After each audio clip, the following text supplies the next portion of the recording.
I used to think "I'm fine" was the safest thing to say. But maybe it was the sentence that pulled me the farthest away from myself. For many years, I had a habit I did not know how to name.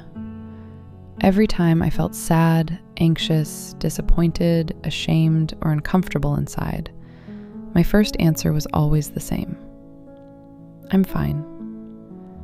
I was not always trying to lie to other people. Sometimes I truly believed it. I thought I was just tired, just a little bothered, just having an off day. But words like tired, bothered, or "it's nothing" can sometimes become a blanket, a soft blanket we throw over feelings we are not ready to see. And underneath that blanket, there may be anger, hurt, loneliness, shame, fear of rejection, or that quiet feeling that we are not enough. I remember one time when I had to speak in front of many people. Before I began, my heart was beating fast. My hands were slightly shaky. My stomach felt unsettled, and I immediately called it anxiety. I told myself, "I'm too nervous. I'm probably going to mess this up." But later, when I looked back, I realized something. Anxiety and excitement can feel very similar inside the body. A fast heartbeat, shaking hands, a restless stomach. Sometimes the difference is not only in the body, it is also in the name we give the experience. When I called it anxiety, I walked into that moment as if I was already failing. But maybe I could have called it something else. Maybe I could have said, "This matters to me," or "My body is getting ready for something important." And maybe I would not have been swallowed by the feeling so quickly. That was when I began to understand something important. Naming our emotions is not a small thing. When we can tell the difference between anxiety, excitement, shame, sadness, anger, or feeling abandoned, we have a better chance of not being carried away by those feelings. But when everything becomes "I'm tired" or "I'm fine," we start to blur the signals our body and heart are trying to send us. Have you ever done that? Something hurts you, but you quickly say, "It's okay, it's not a big deal." And then you keep going, as if nothing happened. The second way I used to deal with emotions was escape. When I felt sad, I shopped. When I felt stressed, I snacked, even when I was not hungry. When I knew I needed sleep, I still stayed on my phone late into the night. Not because I was enjoying it that much, but because I did not want to lie still in the silence and face what I was feeling. Those habits worked like temporary painkillers.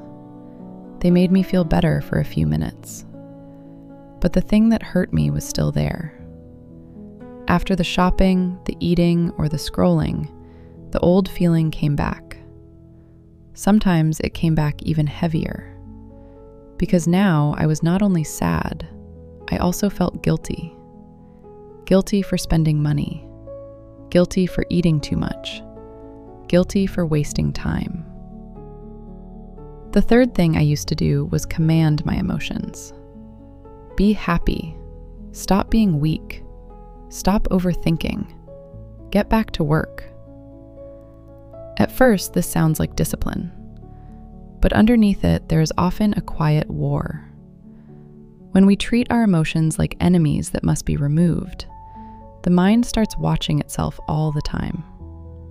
Is it gone yet? Why am I still sad? Why am I not okay yet? Why am I so weak? And the more we try to push the feeling away, the stronger it returns. The more we try to forget, the more we remember. The more we try to control everything, the more broken we begin to feel. There is an image I still remember clearly. When I was living in an unfamiliar place, I once stayed in a room that did not make me feel completely safe.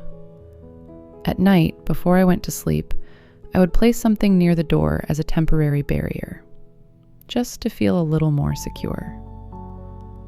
What I remember most is not what happened after that.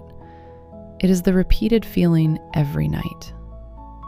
I was scared, but I did not want anyone to know that I was scared. Later, I realized that temporary barrier was very similar to the way I had treated my emotions for years. I placed something between myself and the world, between myself and other people, and eventually between myself and my own inner life. I closed the door so no one could see how messy I felt inside. But when a door stays closed for too long, the thing kept outside is not only pain. Sometimes what stays outside is help, connection, and the chance to be understood. What I am learning now is that emotions are not enemies we have to defeat. They are more like weather. Some days are sunny, some days are rainy, some days bring storms. And we are more like the sky. The sky does not have to fight the rain to prove it is still the sky. It is wide enough to let the weather pass through. We are not the sadness that appears. We are not the anxiety moving through the body. We are the space that can notice, this is sadness. This is fear. This is shame. This is a part of me asking to be heard. It sounds beautiful, but it is not easy. I know because I am still practicing. Old reactions can become familiar paths in the mind. Shopping when I feel sad, eating when I feel stressed, scrolling to avoid discomfort. Even when we know there may be a better way, the body often returns to the old path because it is the easiest one to take. But the good news is, these paths are not permanent. Every time we pause for just a few seconds before reacting, every time we try to name what we feel a little more honestly, every time we ask, what am I really feeling right now? The brain and body begin to learn a new path. We do not have to do it perfectly.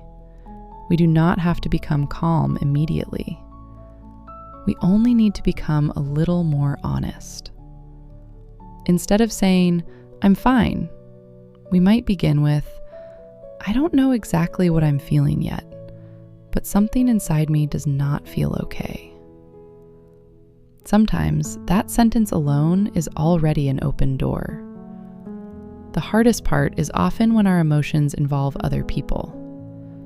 We are afraid of being seen as weak, afraid of speaking honestly and being rejected, afraid that others will think we are too sensitive, afraid that if we admit we are not okay, everything will become too real. So we keep placing a temporary lock in front of the door of our heart. We say, I'm fine. We smile, we work, we answer messages like normal. But inside, a very real part of us is still waiting to be seen. I think at some point, each of us has to learn how to put that lock down. Not because emotional storms will never come again, but because we begin to trust that we can stand in the middle of the storm without hiding it completely. Our emotions, even when they are messy, hard to name, or not as beautiful as we wish they were, are still a real part of us. And above all those small storms, there is always a sky wide enough and patient enough to hold everything we are going through.